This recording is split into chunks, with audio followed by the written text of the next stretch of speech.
ఇది మన టేబుల్ కదా. ఓకే, ఇప్పుడు మనం వ్యూస్ గురించి మాట్లాడుకోవచ్చు. వ్యూ అంటే ఏంటి అంటే విర్చువల్ టేబుల్ అన్నమాట. అంటే మెయిన్ టేబుల్ కాదు, ఒక విర్చువల్ గా క్రియేట్ చేసే టేబుల్. అసలు ఎందుకు వాడాలి మనం అనే దాని గురించి అయితే ఫస్ట్ మాట్లాడుకోవచ్చు. సో ఫస్ట్ మనం ఏం చేద్దామంటే ఉన్న టేబుల్ కి రెవెన్యూ అనే ఒక కాలమ్ అయితే యాడ్ చేద్దాం. So alter table, table name ఏంటి item. Okay, add column, column name ఏం పెడదామంటే రెవెన్యూ అని పెడుతున్నాను, రెవెన్యూ. సో దీనికి ఏమద్దాం, డెసిమల్ ఇద్దాం, డెసిమల్ 10,2 ఇస్తున్నాను. ఓకే, నౌ ఏమంటున్నానంటే ఆటోమేటిక్ గా నాకు ఇది క్యాల్కులేట్ అవ్వాలన్నమాట. Generated always. Okay, generated always అని రాసుకుంటున్నాను.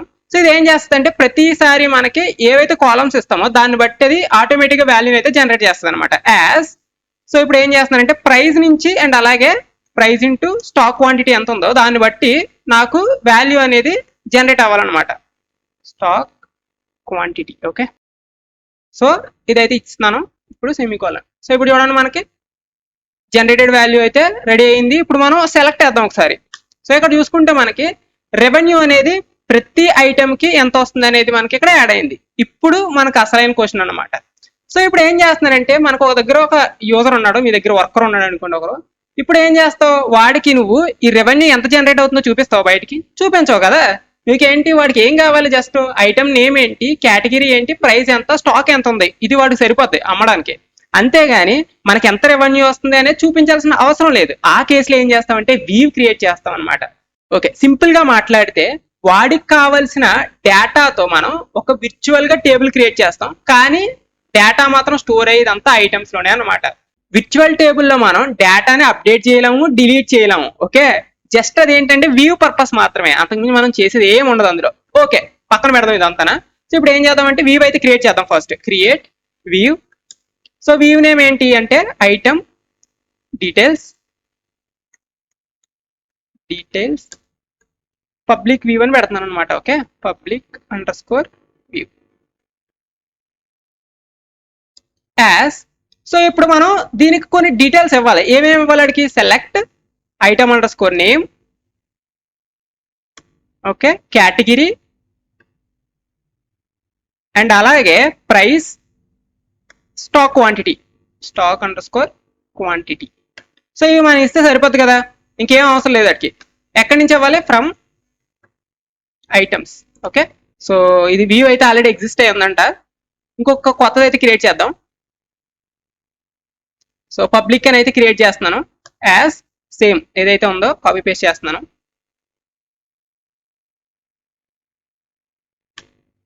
From items. Okay, from items మనకి వ్యూ అయితే క్రియేట్ అయింది. ఓకే, సెలెక్ట్ చేద్దాం first. Select star from.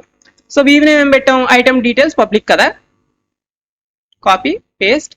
So ఇక్కడ చూడండి మనకి వ్యూ అయితే క్రియేట్ అయింది యాజ్ ఇట్ ఈస్ అనమాట. మనకి ఏదైతే మెయిన్ టేబుల్ ఉంటుందో దానిలాగే కనిపిస్తుంది, కాకపోతే ఇది స్టోర్ చేస్తుంది డేటాని, ఇది స్టోర్ చేయదు, జస్ట్ వ్యూ చేస్తుంది అనమాట. అసలు ఏం జరుగుతుంది ఇక్కడ అనే దాని గురించి మాట్లాడదాం. మనం ఎప్పుడైతే select star from item details public అని వ్యూని కాల్ చేస్తామో ఇంటర్నల్ గా ఇది ఏం చేస్తుంది అంటే ఇక్కడ క్వెరీ రాసుకున్నాం కదా మనం, select star from item name కేటగిరీని, ఈ క్వెరీని ఎగ్జిక్యూట్ చేస్తుంది అనమాట. అర్థమైంది ఇప్పుడు.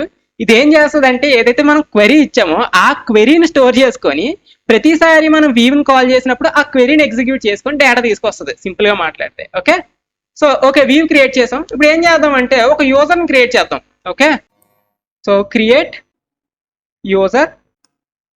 సో యూజర్ నేమ్ ఏం పెడదామంటే రాజు అని పెడుతున్నాను నేను, రాజు @ సో మనం దేనికి ఇద్దాం అనుకుంటున్నాం అంటే లోకల్ హోస్ట్ ఇద్దాం అనుకుంటున్నాను, సర్వర్ నేమ్ ఇవ్వాలన్నమాట.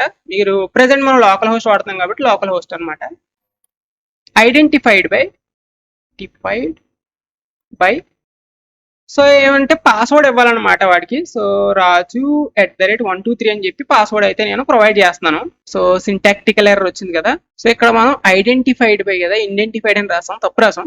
ఓకే, యూజర్ అయితే మనం క్రియేట్ చేసాం. ఇప్పుడు ఏం చేద్దాం అంటే వాడికి పర్మిషన్ యాడ్ చేద్దాం అనమాట. గ్రాంట్ సెలెక్ట్, ఓన్లీ నేను సెలెక్ట్ చేసుకోవడానికి మాత్రమే పర్మిషన్ ఇస్తున్నాను, ఇంకేం ఇవ్వట్లేదు. డిలీట్ చేయలేడు వాడు, ఏం చేయలేడు అనమాట. సెలెక్ట్ ఆన్ దేని మీద, గ్రోసరీ మార్ట్ DB కదా మనది, గ్రోసరీ మార్ట్.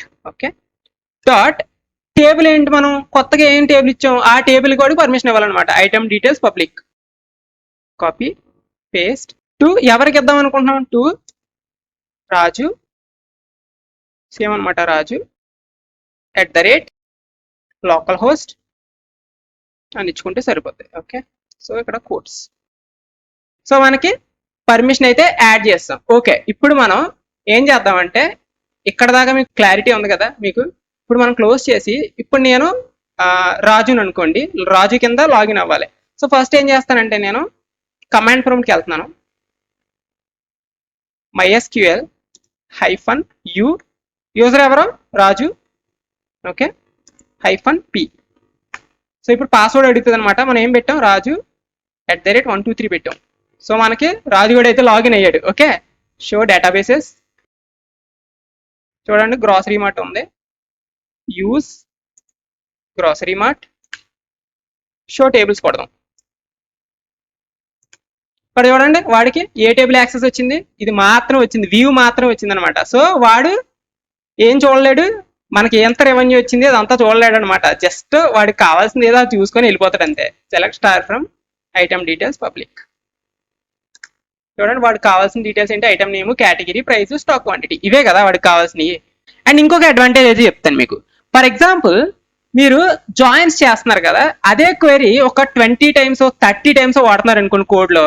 ఇలా ప్రతిసారి మీరు జాయిన్ రాసి ప్రతి చోట రాస్తా ఉంటే కష్టం అయిపోతాయి. ఎందుకంటే ఒక చేంజ్ వచ్చింది అనుకోండి జాయిన్ లో, మీరు ప్రతి చోట వెళ్ళి జాయిన్ మార్చాలి. అదే ఒకవేళ వ్యూ క్రియేట్ చేసుకొని ఆ వ్యూని కోడ్ లో మీరు కాల్ చేసుకుంటే గనక ఒక దగ్గర చేంజ్ అయితే సరిపోతాయి. ఎందుకంటే వ్యూ అనేది కామన్ కదా అన్నింటికి. సో అలా మీకు వ్యూస్ అయితే వర్క్ అవుతుంది అనమాట. వ్యూస్ అనేది ఏంటి అంటే ఇది స్టోర్ చేయడం కోసం కాదు, డేటాని మనం ఎలా ఆర్గనైజ్ చేసుకుంటున్నాం, డేటాని ఎలా మెయింటైన్ చేసుకుంటున్నాం అనే దాని గురించి మాట్లాడడానికి మాత్రం వ్యూ క్రియేట్ చేసుకుంటాం అనమాట.